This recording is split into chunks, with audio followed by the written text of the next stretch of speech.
right. Hello, hello. Good afternoon, good morning, good something. My name is Sean McCann. I'm mostly awake, and we are here for a Q&A session with the hierarchy of the AJC. So I am reliably told that some folks have brought some questions, and as we have done over the course of several years, we're gonna field them because that has been proven to be popular, both with folks on the ground in Conclave itself, and of course, in the after action of the recording when we put these things online. We still have one in the pipe from last year. So, but the type of questions we tend to field aren't ones that necessarily go out of date. So with that, we do have some questions. And the first question is from Thomas. So please go ahead. Okay. In this tradition, John is considered to be the beloved disciple. But from a lot of things that I've read in the Gospels, saying that Jesus would often kiss Mary Magdalene. And then when I read the Gospel of Mary Magdalene, I read the Karen King translation.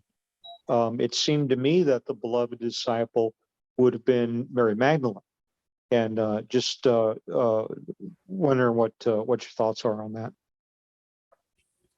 Sure, I can open that up, though. I think there are folks who will have better answers than I will.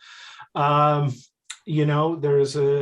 is a scholar. I can't remember if he was affiliated or independent. There was a scholar who came out with a paper some 10, 20 years ago, arguing actually that Mary Magdalene was the beloved disciple, because the beloved disciple, at least in canonical scripture, is hinted at. It's never made explicit. It's just strongly implied, as I recall, that it's John. And of course, the other thing that we tend to do with scripture is that we tend to read back commentary into the narrative, and we've had 2,000 years to form opinions on things, and so we tend to see those opinions as being hardwired into the narrative. For example, scholarship would tell us, and has told us that the author of the gospel, the author of the epistles, and the author of Revelation are different, right? Tradition tells us they're all the same, and so we tend to read back and treat them as all the same, when historically that's not the case, right? So the question of Mary Magdalene being the beloved disciple, there are some hints, and I wish for the life of me that I could remember. The name starts with an R, and what I might do is I might follow it up later, either with a post on Facebook or an email to Conclave attendees, because the paper was quite good. I mean, I'm not sure, it's been so long since I've read it, I can't remember, how convinced I was of it or not, but it makes a pretty strong case. For my own view on the beloved disciple, before I turn it over to better answers and actual scholars, and folks who are a lot more hands-on with the personage of Mary Magdalene, I've always seen the question of the beloved disciple as an interesting fill in the blank. I guess I would link it to, and I did once in an interview, I think the first interview I ever did, which was, 15 years ago, and it was actually for Monsignor Stratford's blog, where he talked about the identity of the beloved disciple. So I tend to link it, the unnamed beloved disciple, as a characterization, in the same way that I look at Thomas the twin in the Gospel of Thomas. The implication, at least the way I take it as a Gnostic, and I don't take my answer as being a priest, bishop, or patriarch of the AJC. I tend to see it that that's a place in which the reader, in which the seeker, the individual Gnostic, can place themselves in. That's an ideal to be reached or to be achieved. And one of that in essence, when Christ is talking about the beloved disciple or the twin, that he's talking about you, right? At your best, at the conclusion, apex, or height of your journey. And one of the reasons why I personally am a Johannite, to link it to that idea of seeing yourself inside of the beloved disciple. I guess I'll use an example from another tradition. And it may be a crap example, but it's the one I got. I think of Pure Land Buddhism, for example, which, and this is I'm cutting off the corners to fit. So folks who are familiar with Buddhism, please be merciful to me. But essentially the idea that achieving, direct enlightenment in this lifetime is far too tricky of a task. So the idea is to position yourself in this life to achieve a better state, and from that state to achieve enlightenment. In Buddhism, this connects to the concept of the Pure Land.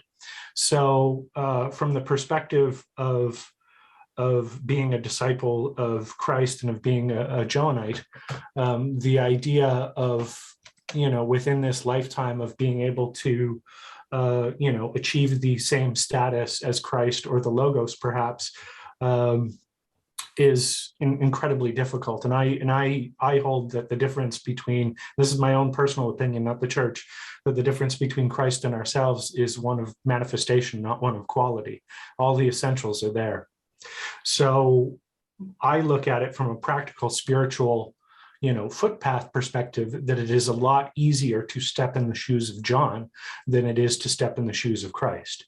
And once we have the ability to step in the shoes of John, or the beloved disciple, if you prefer, or Thomas the twin, right, Didymus, from there, the task of achieving the state of Christ, and I hate the phrase Christ consciousness, but it's applicable here. From there, that task becomes infinitely more easy. Still pretty damn hard, but relatively more easy. With that, I'll bump it out to somebody else. So. Well, I think that there's another sort of direction that we can take this, which is that I do find it very, very interesting. Speaking as somebody for whom Mary Magdalene is an important figure, and I'm gonna sort of toss this over to Brain just a moment as the representative of St. Mary Magdalene Parish. But one of the things that I find it interesting is that she does have her own title, that she is Apostle to the Apostles. And I find that sort of a good reason to think that the title of the disciple whom Jesus loved is somebody different from the Apostle to the Apostles. Now, that's not authoritative in any way, right? I mean, there's no reason that somebody couldn't possess two extraordinary titles like that. But for me, sort of slotting her into that role as Apostle to the Apostles, I think is something that in some ways elevates her to that same sort of level, right? And she's given that very special position, the kind of position that I think the Baptist, John, Thomas, the Blessed Virgin, and Mary Magdalene all hold. I mean, there's a bit of a super hierarchy there. And again, I'm speaking primarily for myself here, but the fact that she does have her own special role to play, I think, is important. The other reason that I think that that it's the equation of John with the disciple whom Jesus loved takes place at the crucifixion, with "Behold your mother," right? That the passing on of that lineage in that moment more closely identifies John, in my mind at least, with the disciple whom Jesus loved, rather than the Apostle to the Apostles, who is serves a different role. So that's my thinking off the top of the head, on that. Yeah, And actually, that was one of the things that my wife wanted to make sure that I read in this was what you had quoted there, that in John there it says, and now stood by the cross of Jesus, met his mother and his mother's sister Mary and the wife of Cleophas, Mary Magdalene. When Jesus therefore saw his mother and the disciple standing by him whom he loved, he saith to his mother, Woman, behold your son, son, behold your mother.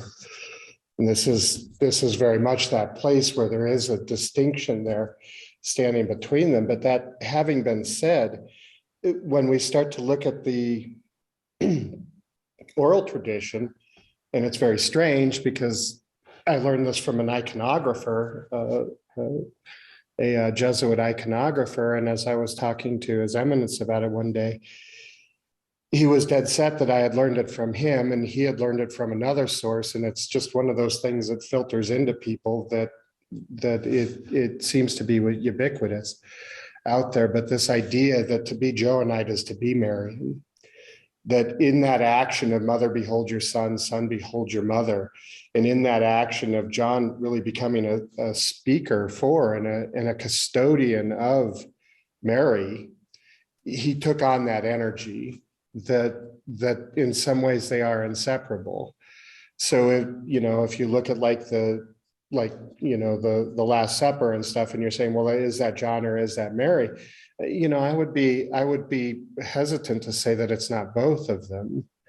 That you really need to, when you look at John and when you look at the tradition of John, there should be a Marian aspect to that that's intrinsic to it. And that may not always be obvious because, as I talked about yesterday, the yin is not always obvious. And if you make it obvious, if you move it to a place where yin is obvious, then you've just made yin yang and made a different comparison, right?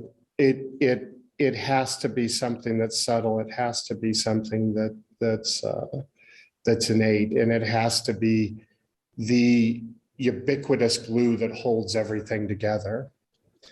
In that without that one key and fundamental part, it doesn't work. And in as much as the Holy Spirit is that one key and individual part that without which it doesn't all work.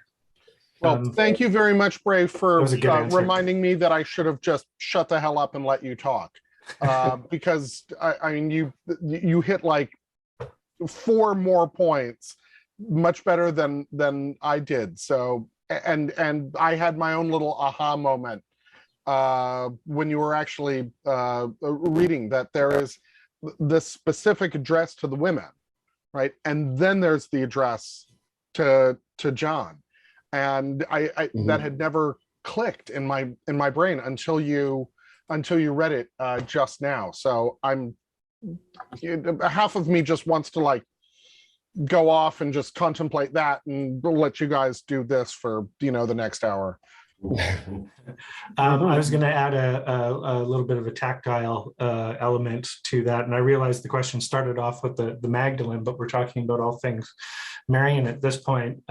Is that there is, exactly as His Excellency referred, there's an inseparability at this point. From that point on, whether you view it in actual history, spiritual history, esoteric history, from that point in there's a inseparability. And this is and you can see this akin to the question of, for example, Christ and Valentinian cosmologies, the idea, or other classical Gnostic cosmologies, the question or the idea that Jesus and Christ are separate, but after a certain point they become inseparable. And the same thing I think is true to a degree of John and Mary, or more specifically, all things Johannite and all things Marian. There's a tactile element to that, though, because I've been to Ephesus, right? I've been to Ephesus. I've been up the hill. I've been to the house of Mary. I've been down in the ruins, and I mean, these things aren't just traditionally linked or spiritually linked. They're physically linked in the mind of the populace. Those, much in the same way that you hear that, stories of folks in southern France who will in the present day describe themselves as being Cathar, that it's in their blood, that it's in their system, it's in the land. There's a particular quality when you hit the area around Ephesus and Izmir, which is now called Izmir. And when you go to the Shrine of Mary at at Ephesus, the House of Mary, that for me, and this is speaking more, I guess, directly of my personal experience. So take this as a kind of unverified personal gnosis, as pagan folks like to call it. But there is that very sense of intertwining. When you get there, that even though it's an officially established Roman Catholic shrine, and and also a historical site and so many other things that have an official tie-in, to which I have zero connection, right? Because I'm not Turkish or Roman Catholic. There's still a sense that when I entered the House of Mary that I was coming home. Right? Why is that? Because my predominant label is of a Johannite rather than as a Marian as such. But I didn't feel out of place. But I also didn't feel like a prodigal son moment either. There was no awkwardness, and I had written. I had written at the time, because I had kind of done through social media posts, I'd kind of done a travel log as I traveled through Turkey, and the thing that His Excellency Bray had referred to is that I posted the day that I arrived to be Johannite is to be Marian, and so that came the debate later as to whether I acquired that from elsewhere or out of my own experience, or a mix of the two. Who knows? But it's true. So, or at least it is held so for me. It's at least a pervasive enough part of the oral tradition that we find it from multiple sources. Yeah. We have a question here, and I think even though this is directed to the hierarchy, I think there are more qualified people than the hierarchy to answer this. I was just going to say exactly yes. the same thing. This may be a point where we toss the, where we recede into the background. Yep. So Bishop Rob Lamoureux, who comes from Sister Church of the Ancient Apostolic Church of Alexandria, hope I got the name right, together with Bishop David Oliver Kling. He says, I will throw a question in. I'm wondering why women seek you out. My jurisdiction would love to have women, but they just don't show up for us. So the best person to answer why a woman might seek out the AJC is, of course, a woman. So take it away, women. I guess I feel like I'll jump in here, and I'm looking forward to hearing other women's contributions. To be honest, this is a really tricky one. There isn't a good answer. I find that these communities tend to be a very bro-y club. I have a unique background where I spent ages from 15 to 21 working in a pulp and paper mill. So I wonder if that gives my tolerance for broness a little higher than the average. But within our female mystics group, within my own conversations with my female friends apart from the AJC, it can be really difficult to jump into some of these conversations. Sometimes when there's a lot of theological discussion, a lot of theological back and forth, there's absolutely time and place for it, but that can come off as very uninviting. So if there's a lot of that happening in your public profile, that could be something that is worth talking about. But I think it's also making sure that there's representation of women on the websites. I know that's something that brings more people in. Seeing people like you makes you want to be part of the group. I know that I'm not specifically answering the questions, but it is hard to make some of these environments more conducive to women, I think. being really honest about that is important. I don't know what my personal problem is in the sense that I keep wanting to sort of work in this environment and keep trying. But even talking about, actually, I do have something with our calendar. Our Female Mystics group has tried to put more women on the calendar to show, representation from the very top, higher than all of us bodies here. But the fact that we have female leaders in our church and having them on our calendar is a really huge part of that. But again, I think also giving room for a variety of types of discussions in your group could be useful. And I'm happy to answer questions if I'm not being clear. So, Deacon Angie, I wonder if I could address a question to you. I'm gonna do the sort of diatima thing. In Plato's Symposium, Socrates very famously gives this wonderful speech, but he says, "Yeah, I actually got it from this woman Diotima, so I can't, but she's not actually there." So I'm gonna do the same thing to the late Dr. Juliana Eimer. When Juliana dealt with this, one of the things that she pointed out was that in our culture in particular, women are so often called upon to do unpaid emotional labor. And basically when you pursue something like a church that even for the laity requires such a profound commitment, you're basically just doubling the burden. Whereas men are more, it's easier for us in some sense, I think, to take on that unpaid emotional labor, especially as clergy, because we're not asked to do it to the same extent in a million other aspects of our lives.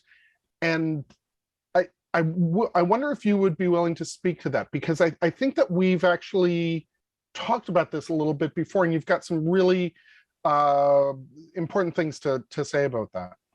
So, Your Grace, I'm going to completely contradict everything you just said. What I would like more room for is emotional labor.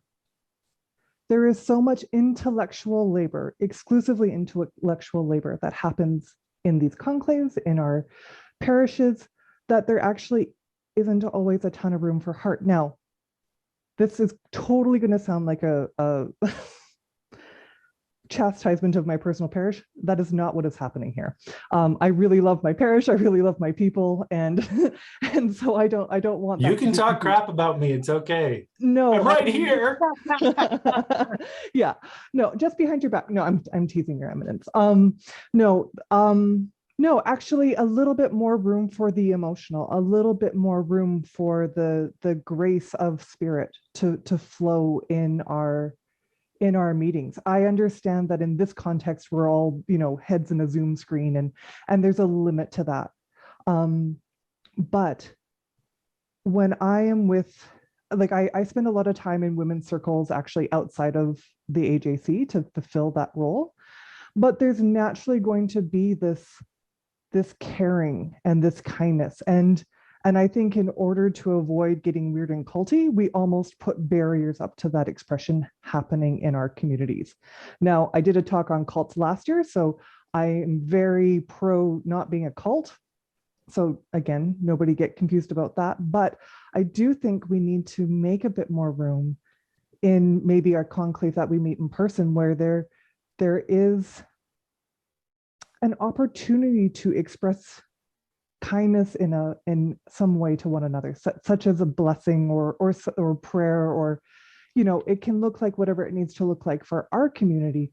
But again, if it's all just an intellectual exercise, then that makes it actually hard for that yin to move in those liminal spaces. And so that's what I would like, is a bit more space for that. And I think that would make room for more feminine energy to come in, while still maintaining a huge amount of love and a huge amount of support for that intellectual exercise, because without both, the whole thing collapses and gets odd. So yeah, it's including both. That would be what I would say. So yeah, I know in my own parish, I hold back that my capability of giving to my parish as to not cross any boundaries. But actually, I feel like there is some more need for that. And I think that would make room for more feminine energy and more feminine expression. So we're not a cult? Oh, my friend, we have a long story I could tell you offline. We need to work harder on that. We'll go to True, and then we'll go to St. Mary's. True, go ahead. I just want to back up what Angie's saying. The way I think about it, I mean, of course, offering more celebration of female, the spiritual, the divine feminine, and more emphasis on that in any kind of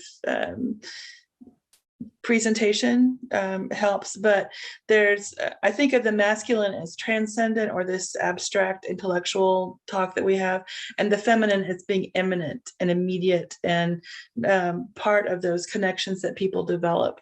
So for instance, I had this impulse at the beginning of Conclave that we need this social space online so we can socialize and connect in between, talks and stuff. And so that's just a natural feminine impulse. It's not something that, it may be labor that we don't want to have to be forced into, but it's also something that comes naturally, that we just naturally want to connect and take care of each other. So I'm just backing up what Angie's saying, not to assume or impose, but it also is something that just comes naturally. And True, to piggyback on what you just said, if we make room for that, then it also gives our brothers a chance to express that side of themselves in a really positive and effective way, which I would love to be around. It's so often, it doesn't need to be messy emotional labor, right? It's just general support for one another, trying to walk this path of gnosis. Women's circles are known for getting really messy.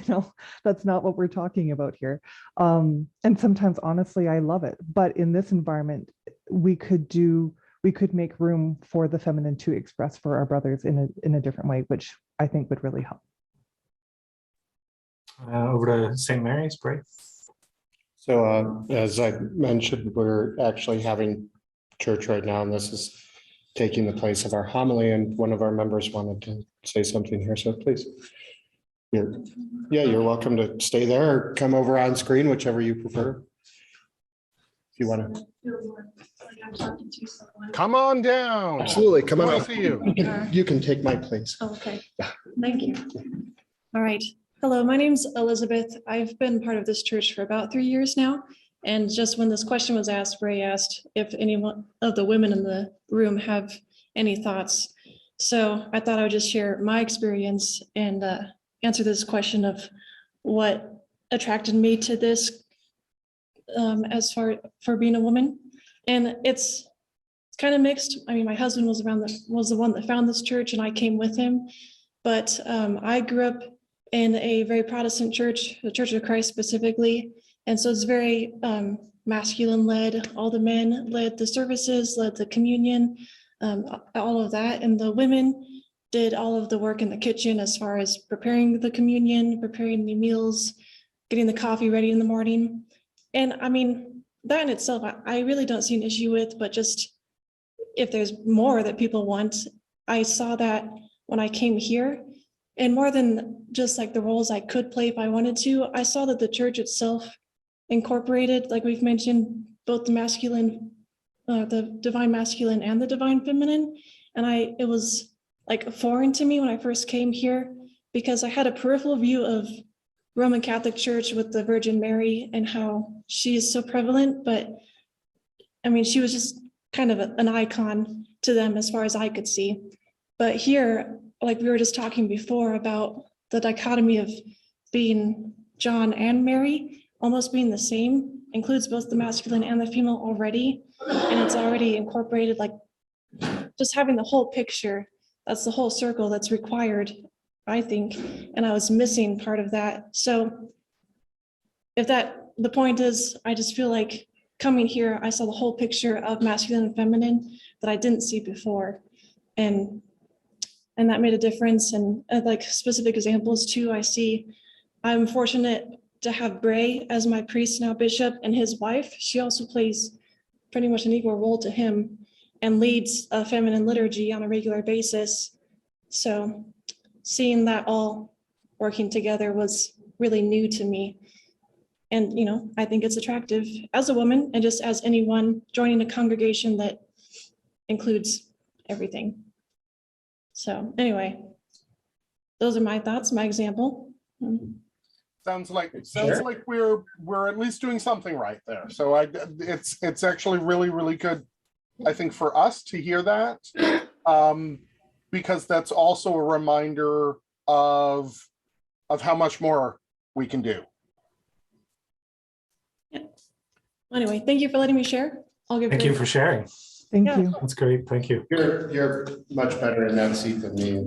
It's okay. I'll use it.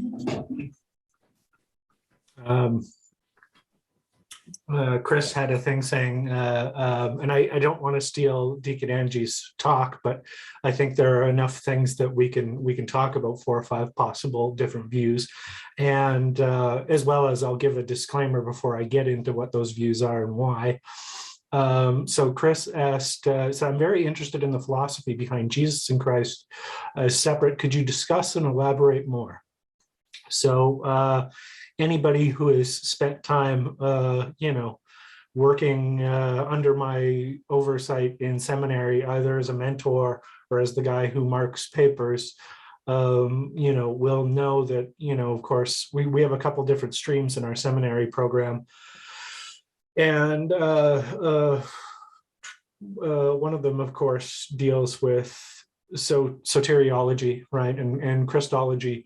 And I will go as far as to just say, out front, hint to any seminarians within broadcast distance or on this call, every single, as far as I'm concerned, every single dispute, every question of schism, every question of theological polarity, any of those kind of things, it all centers around one thing: not the nature of God, not the nature of humanity, but the nature of Christ. Every single historical dispute worth its salt within the history of Christianity or even Gnosticism is all about Christ. Now, the reason why why I think that has the same level of weight and import in, why does Christian Christology matter to a Gnostic? Well, it matters because we use the language and the vehicle of Christianity. We operate within that frame, even though not all of us are Christian, for example, right? And as I alluded to earlier with the excellent question from Thomas about John, Mary, and the beloved disciple, I look at it personally as, with Christ there versus us, there's a difference in manifestation rather than a difference in quality. And assuming for the moment that's true, this means that anything you can say about Christ, you can say about the human being. So what we say about Christ matters because it in turn says something about us and about each other, right? So the centerpiece argument throughout the whole of Christianity and even Gnosticism is the nature of Christ. Now, those questions and those disputes have come down in a variety of different fashions and different questions.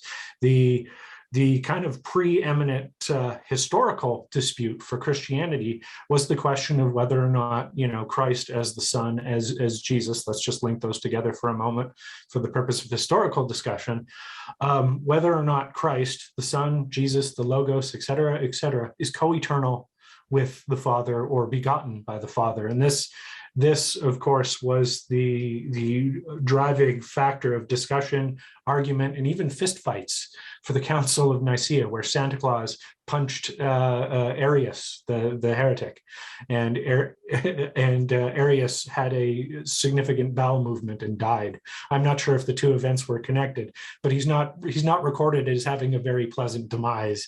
But as his demise was written about by his detractors, I'm sure they made it extra messy.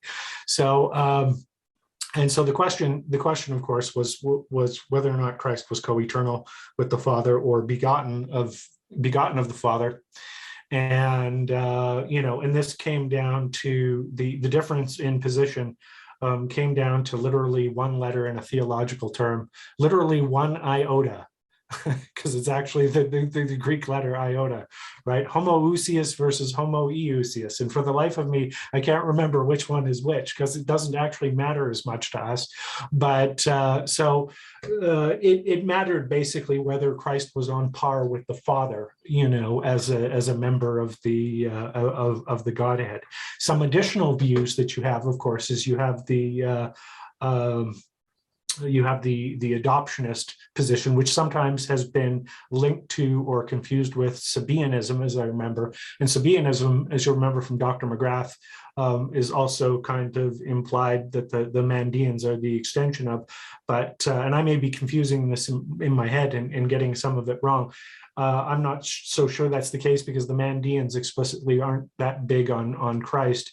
And as I remember it, the Sabaeans, and maybe I'm confusing which group, because there's a dozen of these in the classical Gnostic era. But as I remember it, maybe I'm thinking Sabellian or Sabaean. But anyway, one of the other significant views is that of adoptionism, the idea that Jesus didn't start off as the Son of God, or start off as the Christ, but essentially was adopted by the Father, and from that point on, they became linked. The Valentinian position I've already alluded to kind of connects to that. It's kind of adoptionist or semi-adoptionist in the sense that Jesus and the Christ are separate, and at one point they become fused, and for all eternity they become fused in eternity. And I don't know if that goes backwards or not, but it's an interesting thought. Now, different groups or ideas or sects that take on an implicitly adoptionist viewpoint differ as to when that actual point is. There are some folks that suggest that Jesus became Christ at the moment of his baptism by John the Baptist, and you have in the canonical scripture, you have, of course, the account of the dove descending. This is my son with whom I'm well pleased. So that, Jesus becomes or acquires the Christ. And then at the moment of crucifixion, when he says, my God, why have you forsaken me? That's actually indicating the departure of the Christ or the Logos.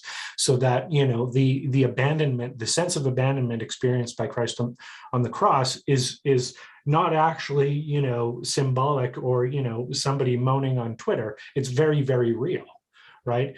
And that at the resurrection, those things those two are joined for all eternity. So you've got a couple different views, one where it happens at the baptism, one where it happens at the resurrection, one where it happens at the baptism, goes away at the crucifixion, returns at the resurrection, and is inexplicitly linked or inextricably, or whatever the word is. I don't know, I need more sleep.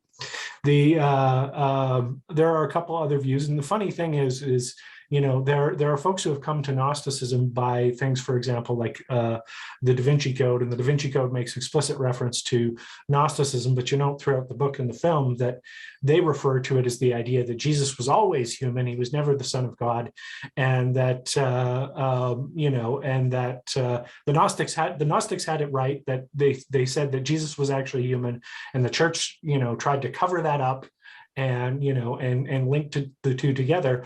But I think actually, if you take a solid look at the Nag Hammadi or any apocryphal scripture, really, if anything, in Gnostic scripture and the Nag Hammadi, Jesus is so divine, Christ is so divine as to be unrecognizable to the human. Like, the Jesus doesn't poop theory, right? That Jesus doesn't actually have a physical body. He's just Casper the friendly savior floating around, right? And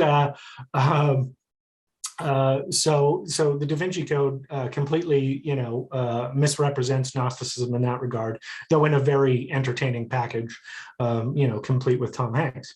But I'm trying to think. Are there any other groups with really distinct views? Manichaeism views Yeah, I views was as a actually going prophet. to jump in Yeah. on this. That one of the things that I either talked about yesterday or talked about in my sort of appendix when nobody was actually listening anymore. The Manichaeans they had a really interesting view of Jesus, because they distinguish not two but three essential elements. So there's the luminous Christ, right, which is equated with the Word and is sort of everything that you want to invest with a sort of high Christology.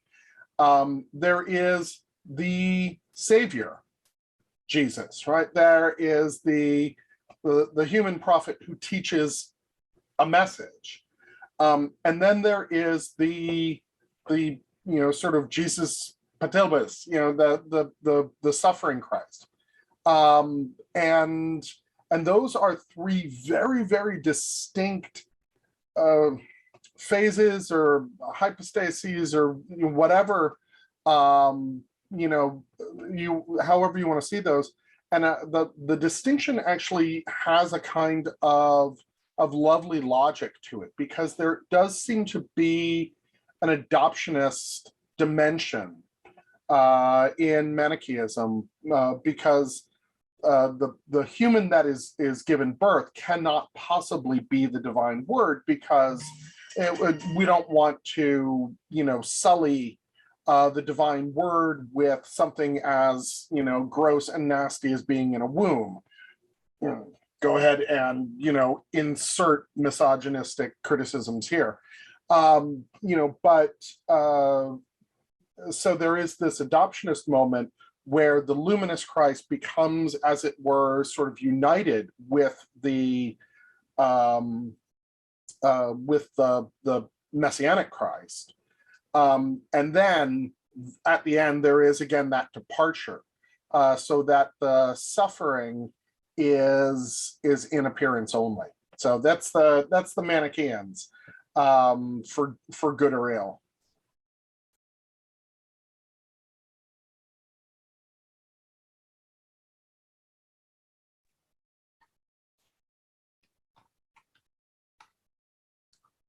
Yes,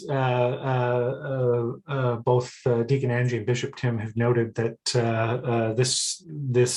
these essential overlaps or topics are part of Deacon Angie's talk tonight. So we'll have the opportunity to go into detail there. So and no worries, there are folks who are going to encounter some of our material and presentations before they're going to encounter others just simply by the calendar or their own schedule. So something that points to something else and back to something else is a good idea.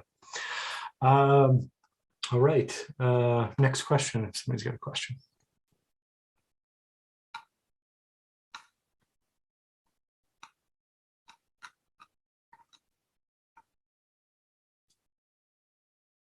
Oh, we can't possibly have exhausted. No.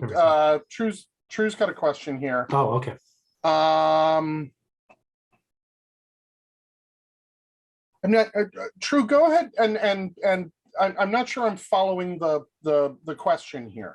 So Well, it's not really a question. It was kind of in response to let's see, was that Chris or who was it that talked about Steiner creating two devils? Will. Oh.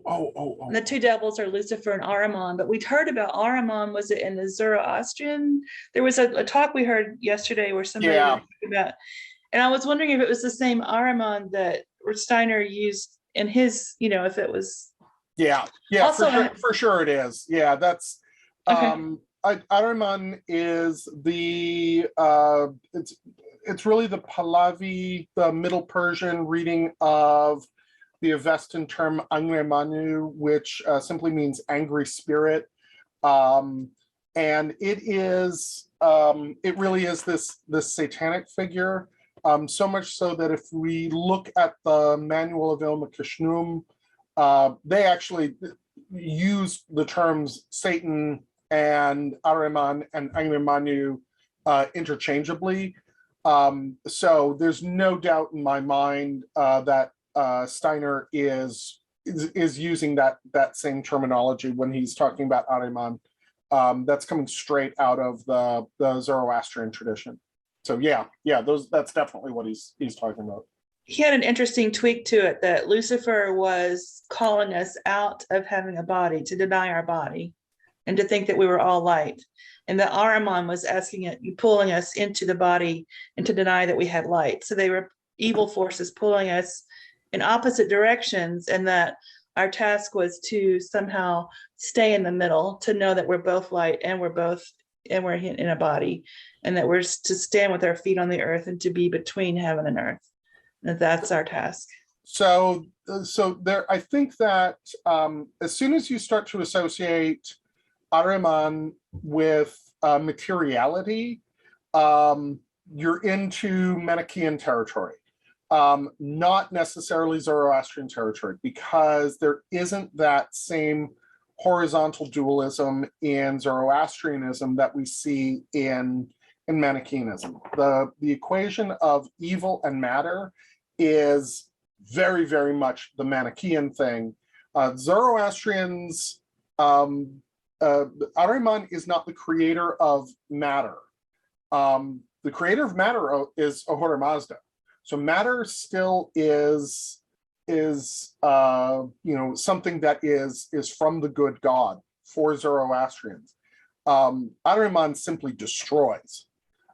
It's really only in Manichaeanism that we see Ahriman as a kind of creator, of counter creator.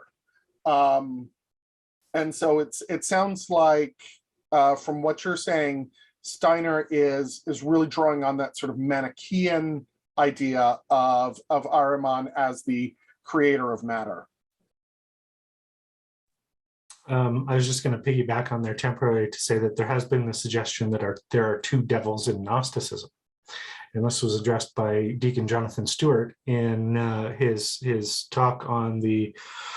And the two devils are Mar Johannes and Mar Thomas? Yes.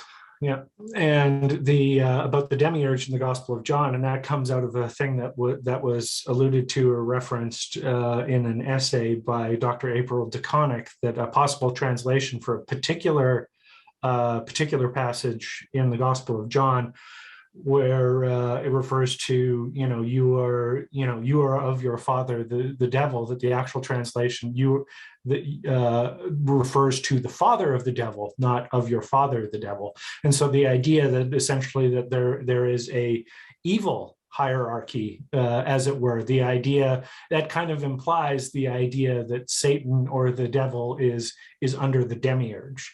And so if you want to, I don't know enough about that to speak to it, but if you want to see a dedicated talk on that question or controversy, so-called, look to Jonathan Stewart's presentation on the demiurge in the Gospel of John. And that was in our Portland conclave, 2018, if I remember right.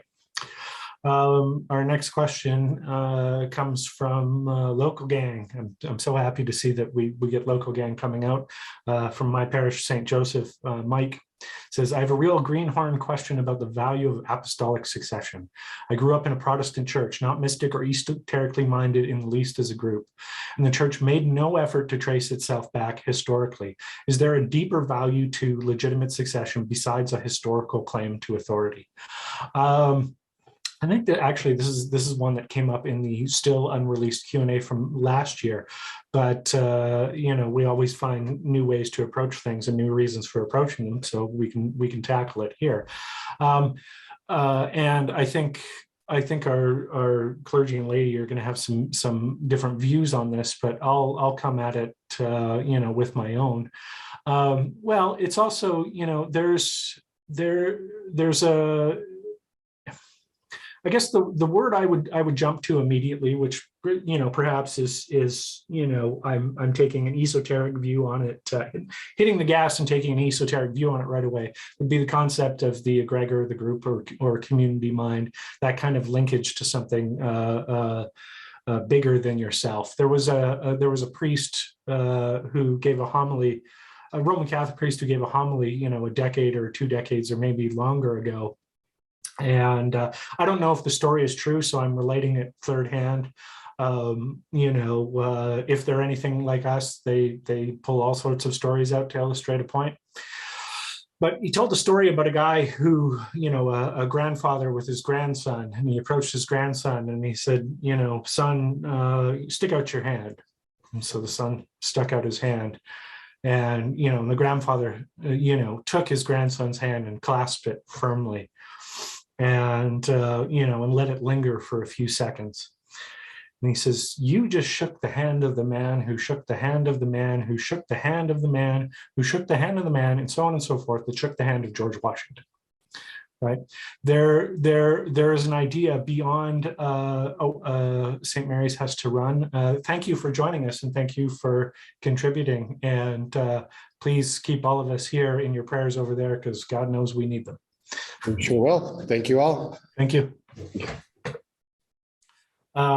So, the idea that with that handshake, he was conveying a lineage of handshakes back to George Washington. And one of the reasons why this was significant, as the priest had said, is that George Washington didn't shake many hands. You have a lot of portraits of George Washington with his hands behind his back, because as the inaugural holder of a new office in a new world, he may not have been sure as to how to behave as the president of a new nation. And so that very gesture of connection in itself was significant in its own instance, but also as it traveled through time. And so there's this idea of not just, of historicity or authority, but a connection of spirit that links us back to the dawn of our respective traditions, that places us within that context. Not to say that we're the summit or apex or the full evolution of that, but that to say that we're simply a link in the chain, right? That, it is not our sole possession. We are privileged to receive this torch, and it is our duty to transmit it on to people more worthy than ourselves, right? So, I see apostolic succession as kind of a spiritual or esoteric opportunity to stand, atop the Grand Canyon, to stand, before the Hagia Sophia or the Niagara Falls, right? It is something that should make you feel small. It is something that should place you in the context of your spiritual tradition.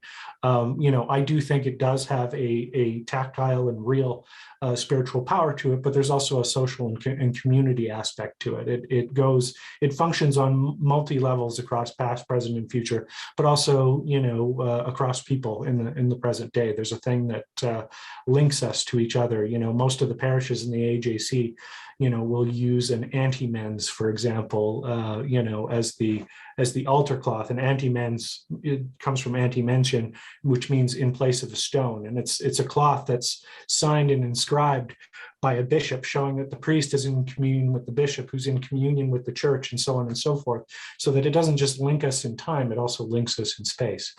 Piggybacking on that, Thomas had the question to say, why is it important to Gnosticism? That's a very good question. So I'm just going to roll right into that. And if somebody's got a better answer, by all means, just take it over. Actually, I'm gonna interrupt you, Your Eminence, because I didn't think we were going to have an opportunity to address this. So I actually started to type to Thomas directly. So okay. One of the things that's most important, and I'm here just sort of repeating what I just wrote to Thomas, is that in the AJC in particular, our emphasis has always been on the continuity and the Catholicity of the great church. And so we are not so much in opposition to Rome or in opposition to Constantinople or in opposition to Canterbury, as much as we see ourselves as part of a singular whole unbroken tradition of which they are also a part, and that we often find gnosis and Gnostic dimensions in the heart of those more mainstream churches. So because we are part of something greater, we don't necessarily need to take the position of opposition. Of course, all of that said, right? I mean, what they believe is not what we believe, right? And the historical power relationships haven't gone away. But I think that we take this more embracing view. So for us, the succession in part really points precisely to that unity and that Catholicity of the Christian tradition of which we are a part, rather than the sort of parochialism of looking at one jurisdiction versus another. Very, very quick answer to a really, really good question. There are two things I was going to add to that. If folks are familiar with Dr. David Brackey, and he recently appeared on Talk Gnosis, Dr. David Brackey in his course on Gnosticism on Audible takes the view that apostolic succession, or the idea of lineage and ordination, actually originates with Gnostics and not the Proto-Orthodox. And I can't get into the detail of his argument, but he takes the view, instead of Gnostics kind of piggybacking on the Proto-Orthodox, it was the other way around, that the Gnostics were the first to claim a lineage of teachers, specifically with Valentinius going back to Theudas, going back to St. Paul. There is an interesting thing here, and if you guys, because we have the time, I just want to read it. It'll take 3-4 minutes. Yeah, we've got the time, I think. It'll just take a minute or two, particularly because I'm a fast reader. But I think this is something. Whenever I find somebody who has said something better than myself, I try to point to them rather than to garble it. This is a story. It is not necessarily historically accurate, but I think it hits the point. Once upon a time, there was a young girl walking along an African beach. She saw a small, smooth, black stone and put it in the pocket of her dress. She liked the way it rubbed against her thumb, and she wondered how the stone got to be on the beach, whether it had washed ashore from distant lands or belonged to a great black mountain that had worn away on the very spot. She imagined great trees and wild animals alive on that mountain, and she swore the stone remembered the perfume of those trees and the night cries of the animals. The stone nestled tightly in her closed palm, both secure in the pocket of her dress as she walked home, and days later to the park, and years later to school, and years later still on a train traveling through South Africa. The young Indian man on the train was a law student, well-dressed, and there was an air of confident calm about him. The girl, now a young woman, felt a kind of love for the man that wasn't romantic, but she was compelled to, what, kiss him, speak to him? No, from her pocket she pulled the thumb-worn stone, centered it in her open palm, and presented it to the young man, whose warm brown eyes locked hers and smiled in silent understanding. The lawyer would one day be known as Mahatma Gandhi. Legend has it that he offered the stone to a salt merchant in India, who in turn gave it to his son, a hand on a container ship. In Marseille, the sailor's eyes met an elderly baker, and again the stone was passed on, and again to reside in the top desk drawer of an eccentric Swiss patent clerk. The clerk would weigh the stone absently while he dreamt of the nature of time and of light. Albert Einstein gave the stone to his housekeeper, unsure of what compelled him to do so, and she in turn gave the stone to her niece, who was distraught at the death of her infant child. This is how the stone came to rest on a small windowsill cluttered with bird skulls, Chinese coins, and small bronzes of Hindu gods. The window looked out on a lake, and the lake looked back into the office of Carl Jung, who mailed the stone to an antiquities dealer in Ostende, who presented it to his younger brother, visiting from New York. And on, the stone at once reflecting and absorbing the light around it, the narrative arcs and imperfections of the lives that it touched. I will tell you this, the stone is here in my breast pocket right now, next to my heart. It reminds me that the story is larger than my life and has been the companion of great men and women, and little men and women, and angry and flawed men and women. The stone is older than what I want or who I am. It ennobles and humbles me. And one day the stone will leave my pocket and I will die. But now I will tell you this, there is no stone. Rather, there is a laying on of hands and a blessing in a language once rich with life and now reserved only for such blessings, and the arcane magic of medicine and law. All the same, there was someone who touched someone famous. And that famous someone touched someone who was a scoundrel. And that scoundrel touched someone who saw the blessing for what it was and not the mere tricksterism of a fool. So he touched someone, and so on down through the centuries. And then there was my blessing, the hands on my head and the smell of dust and incense and the ancient words spoken. And those words here next to my heart are larger and older than anything I could possibly be alone. That was written, I think, 15, 20 years ago by Monsignor Jordan Stratford. It's a piece of which I'm fond. He used to have a blog. He doesn't have it anymore. But I saved that piece because I'm quite fond of it, because I think it illustrates that kind of connection of one human being to another, and one spiritual community to another over the course of generations.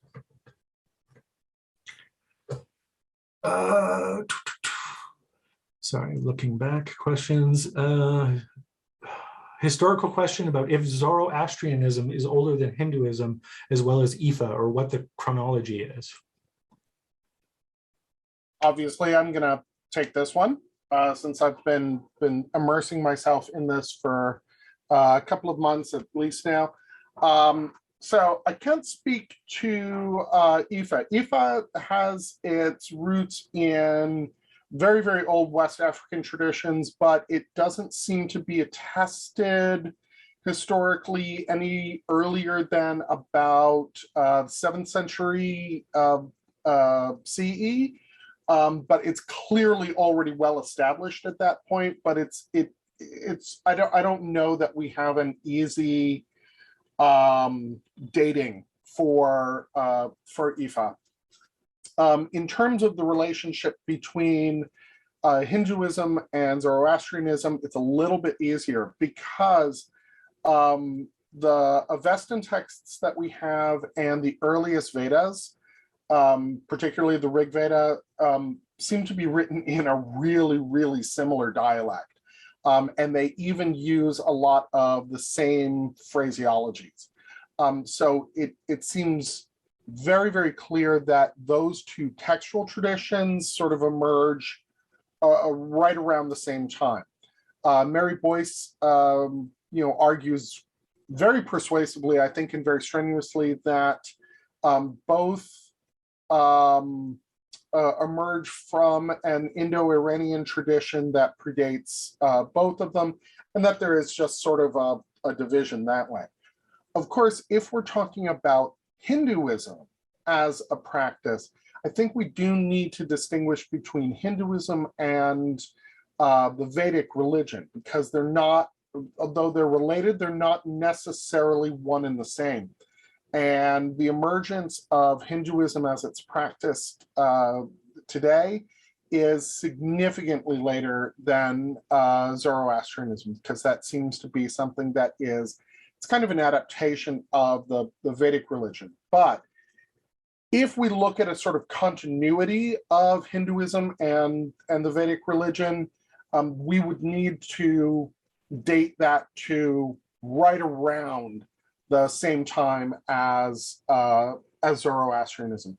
So the claim that Zoroastrianism is the oldest continuously practiced religion, I think in part is rooted in the idea that Hinduism as it is practiced now is a later development of the Vedic religion. But there's a little bit of debate there. Timing seems to be probably the split between the Rig Veda and or the Vedic religion and Zoroastrianism, probably 1800, 1700 BCE. But that's pretty speculative, but around that time. So there's an answer for that.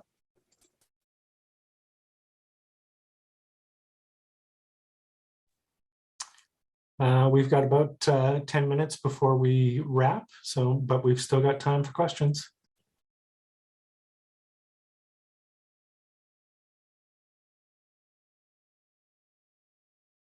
Okay, well, then I think we will wrap the session so folks have some extra time for lunch or a bathroom break, or once I zap out the recording, people can just chat, right? So that's what I'm going to do. Kim, we have a question from Calgary, Alberta. The call is coming from inside the house. Some lady by the name of Kim McCann asks, when is the next conclave in Australia?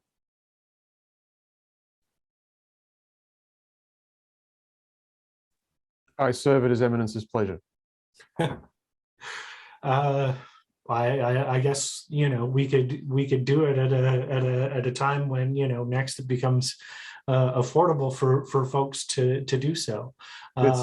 It's yeah, I mean, the price of international plane flights at the moment has doubled versus what it was pre-pandemic, I gather, mostly. Yeah. And the peril of having it in Australia is it's hard enough for people in North America to get to other cities in North America, but getting you folks across the Pacific, I mean, basically it means we have a conclave with some Australians at it and, you know, 3 to 4 Americans.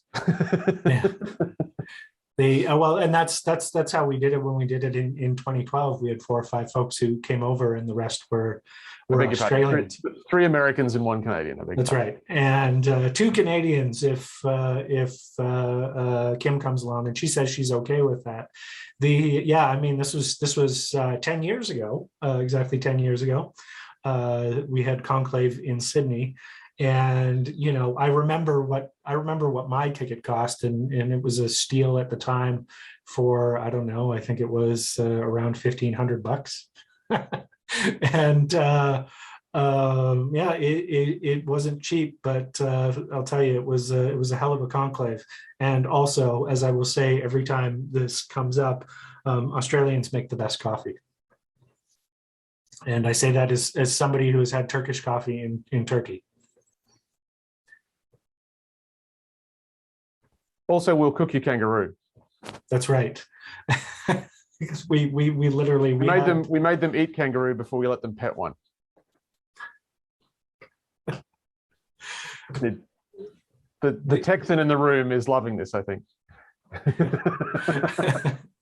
We had a festival of kangaroo prior to heading out to the Josephite convent. Was it a convent or a monastery? Convent?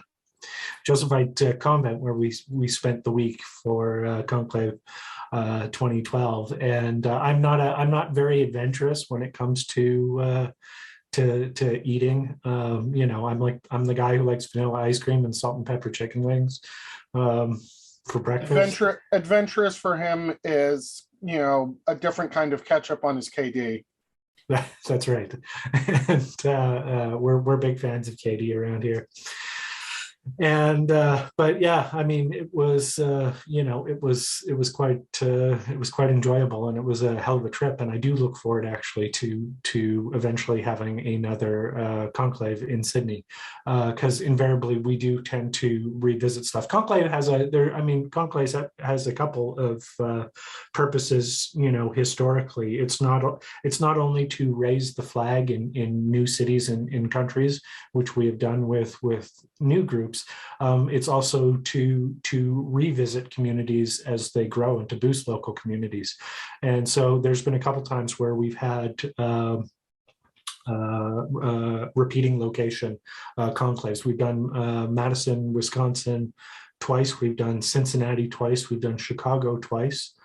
We've done San Francisco. We've done Boston twice. Calgary, we were going to do twice, and then the pandemic hit. Calgary, I think we've only done once, and that was the conclave where Bishop Rasbach was ordained a deacon.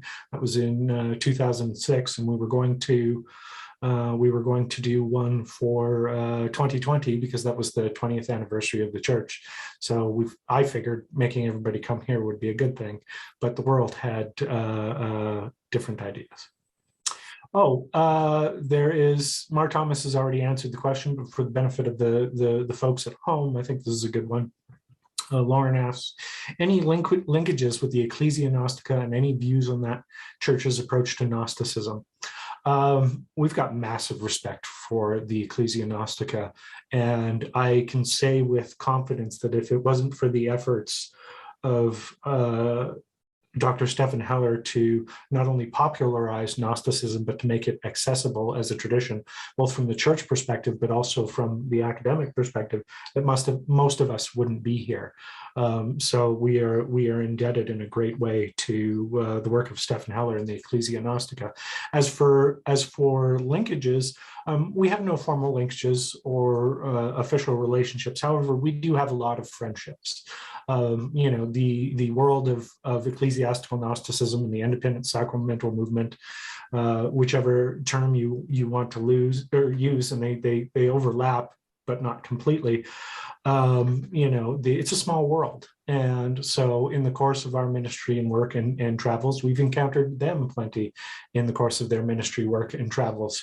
And I can say we've got lots of positive relationships that, not intending to use a hierarchical term as such, it applies. We've got good and friendly relationships from the bottom to the top, as it were. I've had the good fortune to correspond with Dr. Heller, and also to spend some meal time with Bishop Stephen Marshall.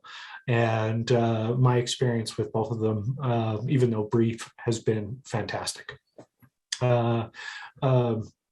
Bishop Rasbach actually has a longer standing relationship in that regard, so perhaps he could speak to that. But I can say that I do think that informally we've got a collection of good relationships with them, and the highest respect for their work. They do good work. I have had a long relationship with Stephen Marshall and the Ecclesia Gnostica in Portland, and I love their ceremony. It is just a beautiful ritual. It is definitely a different thing than what we do, for sure. But yes, I would second His Eminence's description that we have good relationships from the bottom to the top. And I know many parishioners and clergy in the Ecclesia Gnostica. They are all wonderful people who are all doing the work of Gnosis, even if they're not doing it in quite the same mode. In terms of a couple, I guess, there are a couple practical differences, at least in my experience, and you may not be getting a complete view here simply because I don't have a complete view. But in my experience, there are a couple of distinct linkages and similarities, and there are also a couple of distinct differences. The similarities immediately is that we both churches deeply reverence and practice the seven sacraments, are very ecclesiastically focused, and we also share the same lineages, both from the Orthodox and the Gnostic world from the various Gnostic churches. In terms of differences, they tend to involve or see within the continuum of Gnostic scripture and teaching a few folks that are different from us. For example, they put a heavier emphasis on the prophet Mani and Manichaeism, and they're also owing, I suspect, to the high percentage of folks that are trained or directly studying all things Jungian. They also have a strong emphasis on Carl Jung and the idea of spiritual alchemy, Jungian and transpersonal psychology. So there are, of course, we like Carl Jung out here. But for example, they have, I think they have more passages related to Jung and Mani in their lectionary than we do. And both of our lectionaries part of our lectionary is based on theirs, and theirs is based on the Liberal Catholic Church in turn, which you can go actually look at that material, because that's what we put online with the archive, with the James Ford archive. But yeah, they emphasize and underline more directly in their readings and teachings. For example, Carl Jung and Mani, those are the ones that come to mind specifically. We do talk about them and we do incorporate them, but we don't have dedicated feast days to them, for example, in our calendar, whereas they do. Sorry, I'm trying to scroll to the bottom here. Yes, Chris mentions Jung has a very strong presence as a saint. Yeah, I do believe they have Carl Jung on their calendar. I know they have Mani on their calendar, and we don't. So.